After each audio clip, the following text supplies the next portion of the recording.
Unang-una sa lahat, congratulations dito sa TNT Tropang Giga nang talunin nila itong Barangay Ginebra sa Game 7. Champion na itong TNT at isa na lamang ay makaka-Grand Slam na sila. At ngayon, ang usap-usapan daw itong TNT Tropang Giga ay ready na nakunin itong si Cedric Bedfield mula dito sa Blackwater Bossing para makumpleto na yung Grand Slam bid nila. Alam naman natin na itong Grand Slam, napakahirap niya ma-accomplish. Itong Ginebra, hindi magawa yan. Tsaka itong San Miguel, hindi makaulit. Kaya ngayong may chance na TNT, hindi na nila ito palalagpasin. Kukunin na raw ng TNT Tropang Giga itong si Cedric Bedfield mula dito sa Blackwater Bossing para ito maging susi doon sa Grand Slam bid nila. Kaya nga ngayon, asahan natin na magiging matindi ang performance ng TNT sa mga susunod na araw para magawa nila talaga at matapos na ang nasabing trade. Kung sakasakali na makuha ng TNT Tropang Giga ito si Bedfield, lalo ang hirap nilang talunin ngayon dito sa Philippine Cup.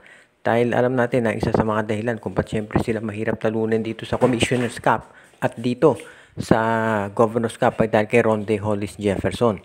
Kaya ngayon, gusto nila sa Philippine Cup, meron sila Cedric Bedfield para kahit wala na si RHJ, yun ang papalit sa kanila, yung pwedeng mag-take over.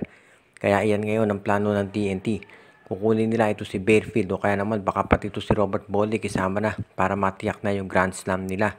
Dahil syempre ang laking bagay nito para dito sa TNT Tropang Giga.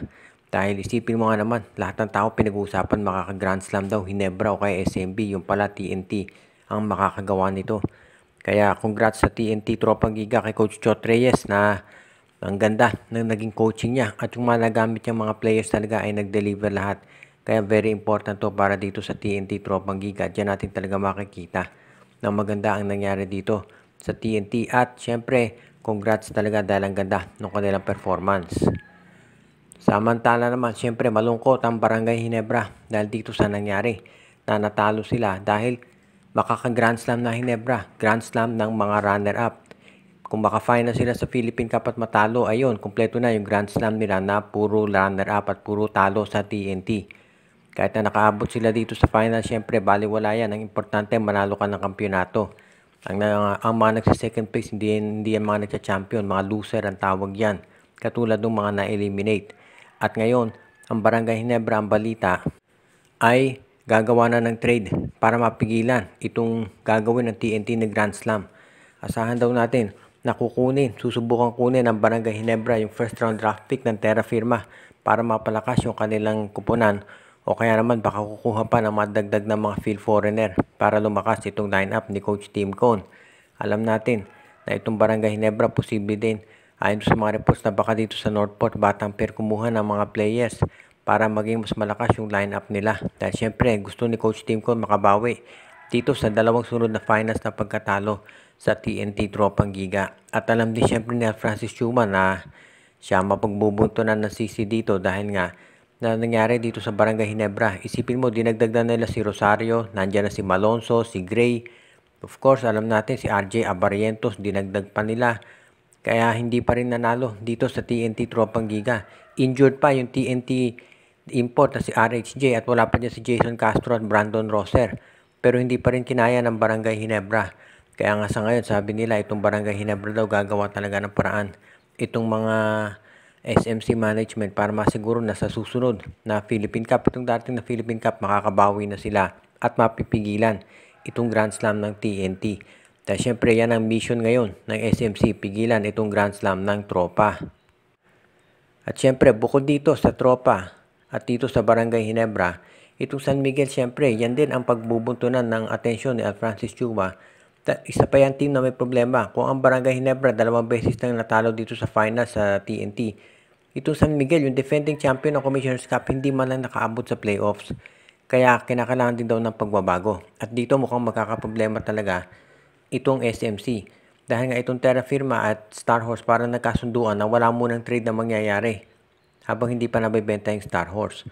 So ngayon, kukuha na lang ng player itong SMC dito sa Northport. Diyan na lang sila pwedeng kumuha dahil yan na lang ang farm team nila na pwedeng magamit. Ang problema ngayon, paano yung mga players na kukunin ng San Miguel katulad ni William Navarro at Arvin Tolentino, ibibigay kaya yan sa Ginebra? O kaya naman magkaroon kaya ng balasahan dito sa Ginebra at masama SMB? Ang maliwanag dito, kinakailangan na ng SMC kung ikaw ay gawin mo na ang lahat para mapigilan itong pinabalak na Grand Slam ng TNT. Dahil malaking black eye yan para dito kay Francis Chua kung sakaling mangyari. Kaya asahan natin na magkakaroon ng matindi na balasahan dito sa San Miguel Beer. Lalo na, at alam nga natin na gusto siyempre ni Francis Chua na makabawi din ng SMB. Dahil tandaan natin, San Miguel Beer yan ang flagship team ng SMC. Kaya nga yan ang pinapalakas nila talaga. Pero ngayon hindi nakaabot sa semifinals o sa playoffs man lang at itong Barangay Ginebra natalo ulit dito sa finals sa TNT. Medyo matindi yung gagawin pag-aaral at pagbabalasa kaya abangan natin. Sigurado na may gagawin ng mga trades itong San Miguel at Barangay Ginebra para masiguro na sila nga ay gagawa ng paraan para maka-finals na at mapigilan itong Grand Slam na binabalak ngayon ng TNT Tropang Giga. Sa San Miguel, malamang kunin yan si Arvin Tolentino, si William Navarro, si Joshua Monzon, Cade Flores at yung iba pang mga players dito ng Northport Batang Pier. Ang maliwanag dito ang magiging misyon nitong si Francis Chua ay pigilan yung Grand Slam ng TNT. Yan na, above everything else, yan lang ang misyon niya ngayon, pigilan yung Grand Slam ng TNT.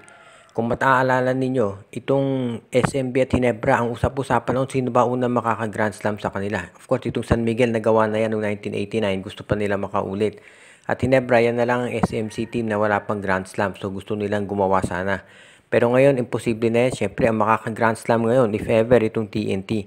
Kaya pinag-aaralan daw ng management kung paano ito mapipigilan. Yan ngayon ang magiging matinding tanong dito sa lineup ng San Miguel, Ginebra at Magnolia kung paano gagawin ni Francis Chua dahil itong ang Terra Firma Jeep ay may usapan na dito sa Northport, dito sa Star Horse kung saan hindi nga sila magkakaroon ng trade. Kaya paano ngayon ang gagawin ng SMC? Sigurado na maraming gagawing adjustment dito sa lineup ng Magnolia, Ginebra at San Miguel. Kaya yan ngayon ang gagawin talaga nila dito. Kung ikaw nga si Francis Chua, syempre medyo masinsinan yung magiging negosasyon dito para masiguro na itong Barangay Ginebra ay makakabawi na. Of course, hindi lang Ginebra, maski na itong SMB. Pero ang punto rito, ang kinakailangan gawin ngayon ng SMC ay pigilan itong Grand Slam na binabalak ng TNT Tropang Giga dahil nakakahiya yan dito sa SMC. Nakita naman natin, kumpara mo yung mga lineup ng Ginebra, puro mga top film yung mga players nila. Pagkatapos hindi man lang makayanan itong mga local players ng TNT. At sa ngayon, asahan natin na itong gagawin ng Barangay Ginebra ay kukuha pa ng mga additional players na idadagdag dito sa kanilang roster. Hindi masasabing underdog dito Ginebra dahil nakita naman yung roster nila kumpara dito sa TNT. Kaya magiging magandang adjustment ito. Hindi lang para sa Ginebra kundi maski na dito sa dalawa pang SMC teams na kinakailangan na palakasin talaga nitong management ng San Miguel Corporation. Shoutout kay Romeo Conchada, RG Bueno at Dalina family, Joshua Giray, Espejo at Rosales family, kay Michael D, Alicia Garcia, binabati din natin si Edwin Carmona Jr., Ireneo Salangsang, si Anthony Alon, Jonel Alagon, pati na rin si Katsakino Dukusin, si Malyari Mascarinas, at ang iba pa natin ng mga regular na mga taga-pakinig at mga taga-subaybay.